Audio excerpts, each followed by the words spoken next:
Hi guys, welcome back. So ayun guys, may huling habilin na raw itong si former President Rodrigo Digong Duterte ayon sa kanyang anak na si Vice President Sara Duterte na ngayon ngay nasa The Hague, Netherlands, no, para bisitahin itong si Digong na nakakulong sa detention facility ng ICC. No. So, di ba balitang-balita nung nakaraan na butot balat na nga lang itong si Digong, no, sa sobrang depressed, no, na nag-iisa siya, no, malayo sa pamilya, di ba? So ayan, may huling habilin siya, 'no, para sa lahat ng mga DDS, 'no. O, ito guys, panoorin po natin.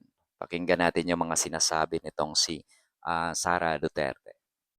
Na po, nagbigay na siya ng kanyang mga huling habilin. Sabi niya, kung saan daw siya mamatay, doon daw siya i-cremate. Okay, so sabi niya, naman yan, oo. sabi niya, kung mamatay daw siya dito sa Netherlands, huwag na daw iuwi yung kanyang katawan sa Pilipinas. Ipa-cremate lang daw siya dito, yung ashes na lang daw yung iuwi.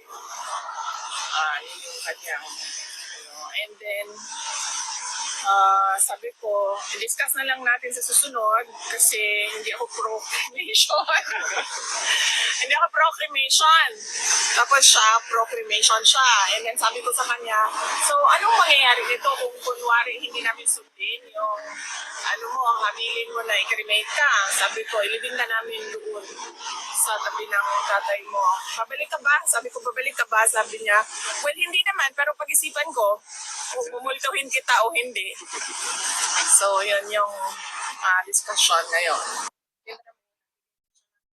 So, yun ang habilin daw ni Digong, 'no, na kung siya'y mawala or mamatay, so gusto niya magpa-cremate siya, 'no.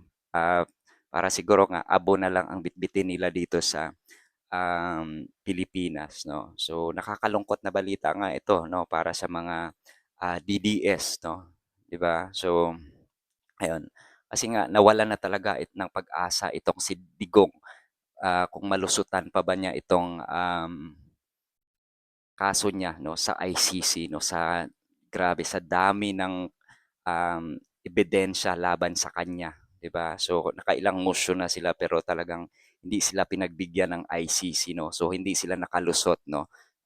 'Yun nga balita ngayon na magsusumite pa itong si Senadora Amy Marcos 'to ng kanyang committee report, 'no. Ayan, baka ito na lang ang huling barahan nila, 'no, para baka sakaling makalusot pa sila, 'no.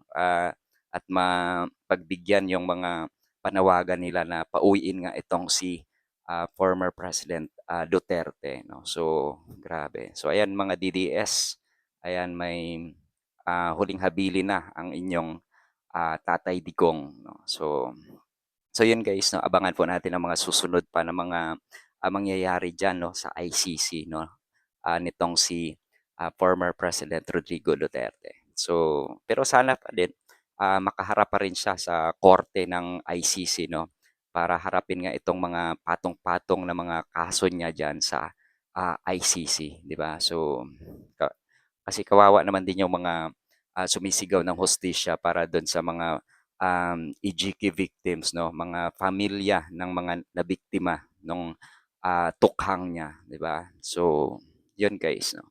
So kayo, ano yung reaction niyo tungkol dito sa huling habilin ni Digong, 'no? So, 'yun lang guys. Thank you so much for watching. Bye-bye. Have a nice day.